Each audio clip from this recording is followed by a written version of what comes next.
बाळा, आज हा व्हिडिओ तुझ्या समोर अचानक आलेला नाही. यामागे माझा एक फार मोठा संकेत दडलेला आहे. तू सध्या ज्या परिस्थितीतून जात आहेस, तुझ्या मनात जी काही घालमेल सुरू आहे, ती संपवण्याची वेळ आता जवळ आली आहे. आज मी तुला तुझ्याच जगण्याचं एक असं सुंदर गुपित सांगणार आहे, जे ऐकून तुला तुझ्या कर्माचा एक नवीन मार्ग सापडेल.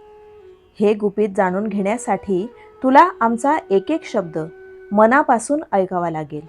कारण अर्धवट ज्ञान माणसाला कधीच शांती देत नाही.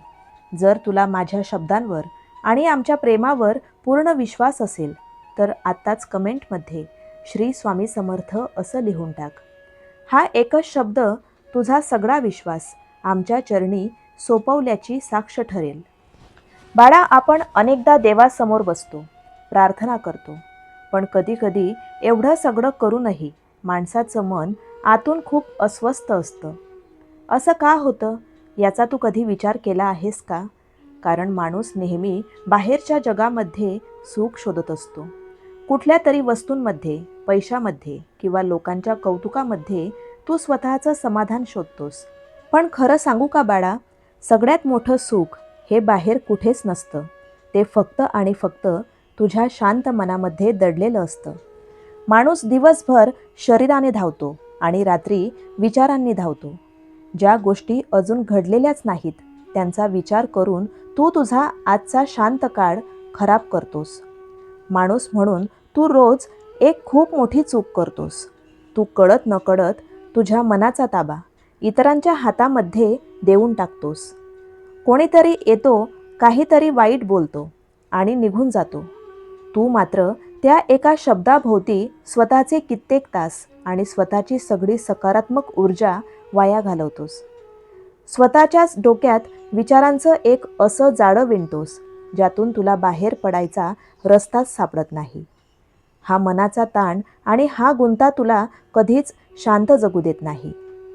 जोपर्यंत तू लोकांच्या शब्दांना तुझ्या मनावर ताबा मिळवू देशील, तोपर्यंत तुला खऱ्या आनंदाची ताकद कधीच कळणार नाही.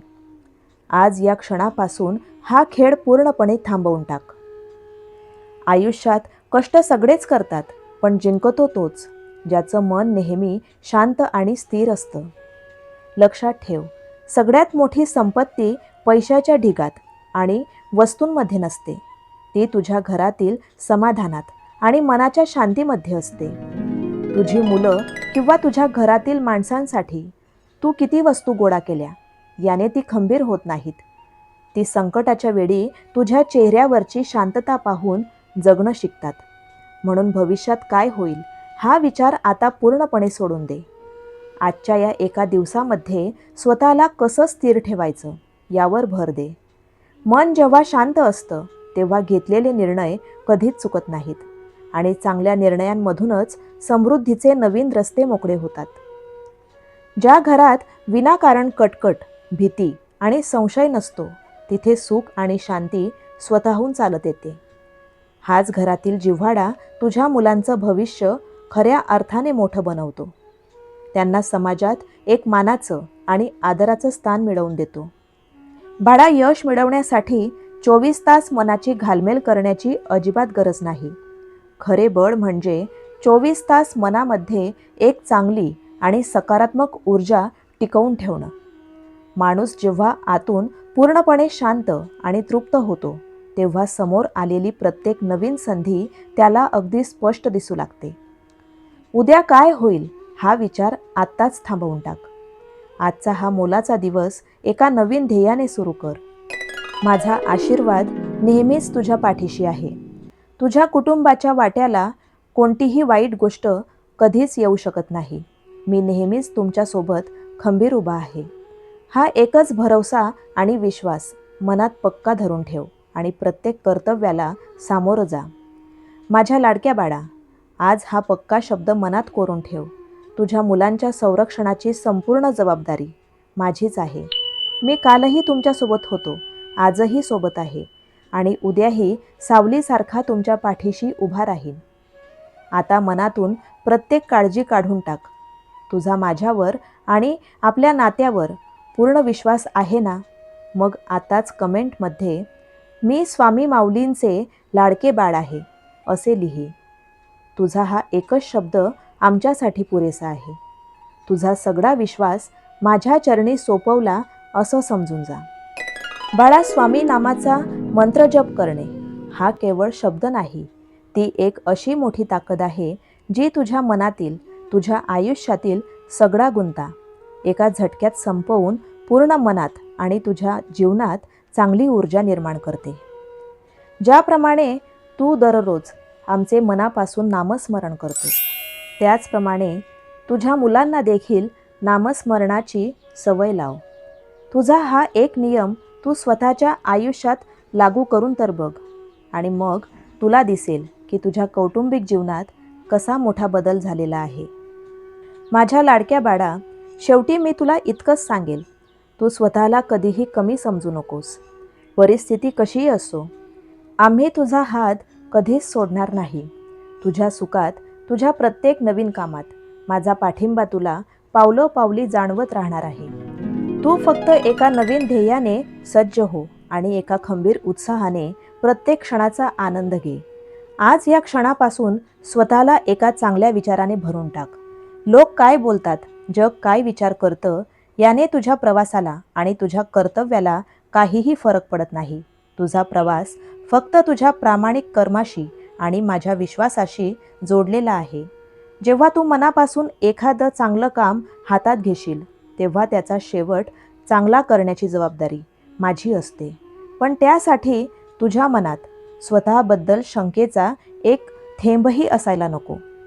माझ्यावर पूर्ण विश्वास ठेवून तर बघ, मग बघ तुला नवनवीन वाटा कशा सापडतात त्या. बाळा, तुझी रखडलेली कामं पूर्ण होण्यासाठी कोणत्याही चमत्काराची गरज नाही. तिथे फक्त तुझ्या स्थिर विचारांची आणि आमच्या नामाची गरज आहे. तू रोज सकाळी उठून एका नव्या ध्येयाने कामाची सुरुवात करत जा. तुझ्या आयुष्यातला अंधार दूर करायला मी स्वतः समर्थ आहे. माणसाच्या आयुष्यात संकटे ही त्याला संपवण्यासाठी नाही, तर त्याच्यात दडलेली खरी ताकद बाहेर काढण्यासाठीच येत असतात. जेव्हा जेव्हा तुला वाटेल की तू एकटा पडला आहेस, तेव्हा डोळे बंद कर आणि तुझ्या हृदयाचे ठोके ऐक. प्रत्येक ठोक्यासोबत तुला माझा श्री स्वामी समर्थ हा आवाज ऐकू येईल. मी कधीच माझ्या भक्ताला वाऱ्यावर सोडत नाही. जगासाठी तू एक साधा माणूस असशील, पण आमच्यासाठी तू माझा लाडका बाळ आहेस. तुझ्या डोळ्यातला प्रत्येक अश्रू आमच्या चरणापर्यंत पोहोचतो. तुझ्या सुप्त इच्छा, तुझ्या गरजा मला तुझ्या आधीच माहीत असतात बाळा.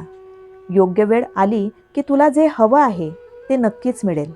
पण तोपर्यंत तुझा संयम आणि तुझी श्रद्धा ढळू देऊ नकोस. चांगले कर्म करत राहा. फळाची चिंता माझ्यावर सोडून दे. कारण आम्ही जो निर्णय घेतो तो तुझ्या कल्पनेपेक्षाही सुंदर असतो. आजपासून तुझ्या मनातल्या सर्व चिंता मला अर्पण कर. घराबाहेर पडताना प्रसन्न मनाने आणि आत्मविश्वासाने बाहेर जा. तुझ्या पाठीवर माझा अदृश्य वरदहस्त नेहमीच असणार आहे. संकट कितीही मोठी असली तरी तुझा पाठीराखा त्याहून मोठा आहे हे विसरू नकोस. मनातील भीती हीच माणसाची सर्वात मोठी शत्रू असते. तिला तुझ्यावर कधीच हावी होऊ देऊ नकोस. जेव्हा विश्वास 100% असतो तेव्हा चमत्कारही आपोआप घडतात. तुझ्या घरात अन्न, वस्त्र आणि आनंदाची कधीच कमतरता तुला भासणार नाही. फक्त तुझी भक्ती निस्वार्थी आणि पवित्र ठेव. घरातील सर्वांचा आदर कर. प्राण्यांवर दया कर, कारण मी प्रत्येक जीवात दडलेला आहे. कोणाचेही मन दुखावून माझी पूजा केली तर मला ती कधीच पोचत नाही. घरातील प्रेम आणि जिव्हाळा टिकवून ठेवणे हीच माझी खरी सेवा आहे. आज हा संदेश तुझ्यापर्यंत पोहोचलेला आहे कारण तुझी भक्ती खरी आहे. या विचारांना फक्त ऐकू नकोस, तर ते स्वतःच्या आचरणात आण. रोज सकाळी कमीत कमी 11 वेळा स्वामी नामाचा जप करत जा. हा जप तुझ्या भोवती एक सुरक्षेचे कवच तयार करेल. कोणतीही नकारात्मक ऊर्जा तुझ्या घराच्या उंबरठ्यात येऊ शकणार नाही. हा माझा तुला शब्द आहे आणि स्वामींचा शब्द कधीच खोटा ठरत नाही. आता अगदी शांत हो आणि चेहऱ्यावर एक सुंदर हास्य आण. तू एकटा नाहीस. आम्ही स्वतः तुझ्या मुलांच्या, तुझ्या कुटुंबाच्या संरक्षणासाठी प्रत्येक ठिकाणी हजर राहणार आहोत. हेच जे दिव्य आश्वासन आम्ही तुला दिलेले आहे, तेच माझ्या प्रत्येक भक्तासाठी अखंड सत्य आहे. बाळा, मनातल्या सर्व चिंता आणि भीती आता याच क्षणी विसरून जा. हा संपूर्ण संदेश ऐकताना तुझ्या मनाला जी अथांग शांतता लाभली आहे, ती अशीच तुझ्या आयुष्यात कायम टिकवून ठेव. या परमसुखाची आणि आनंदाची प्रचिती जर तुला आली असेल, तर स्वामींचा कोणताही एक गोड शब्द कमेंटमध्ये आताच लिही. तुझा हा एक शब्द वाचून इतर अनेक भक्तांच्या मनातही विश्वासाचा दिवा पेटेल आणि त्यांनाही जगण्याची नवी उमेद मिळेल. हा पवित्र आणि मोलाचा संदेश तुझ्या त्या मित्रपरिवाराला नक्की शेअर कर, जे सध्या कोणत्या ना कोणत्या काळजीत आहेत. कारण कोणाच्या तरी चेहऱ्यावर हसू आणणे हीच तर स्वामींची सर्वात मोठी आणि खरी सेवा आहे. तू हा व्हिडिओ अगदी शेवटपर्यंत मनापासून ऐकलास, यातच तुझी आमच्यावरील अनन्य भक्ती दिसून येते. माझा वरद हस्त तुझ्या पाठीवर आणि तुझ्या संपूर्ण कुटुंबावर सदैव राहील. तुमच्या आयुष्यात अन्न, धन आणि आनंदाची कधीही कमतरता भासणार नाही. हा माझा तुला आशीर्वाद आहे. कधीही खचून जाऊ नकोस, कारण प्रत्येक काळोख्या रात्रीनंतर सुखाची नवीन पहाट ठरलेली असते आणि तुझ्या आयुष्यात तो आनंदाचा प्रकाश आणायला मी सदैव कटिबद्ध आहे. आता पूर्णपणे निर्धास्त हो, आनंदी रहा आणि चेहऱ्यावर हसू ठेवून तुझ्या कर्तव्यात मग्न हो. श्री स्वामी समर्थ. श्री स्वामी समर्थ. स्वामी भक्त हो, आजचा स्वामी संदेश ऐकल्यानंतर श्री स्वामी समर्थ लिहिण्यास विसरू नका. सेवा करा, सेवेकरी व्हा. श्री स्वामी समर्थ. श्री स्वामी समर्थ. जय जय स्वामी समर्थ.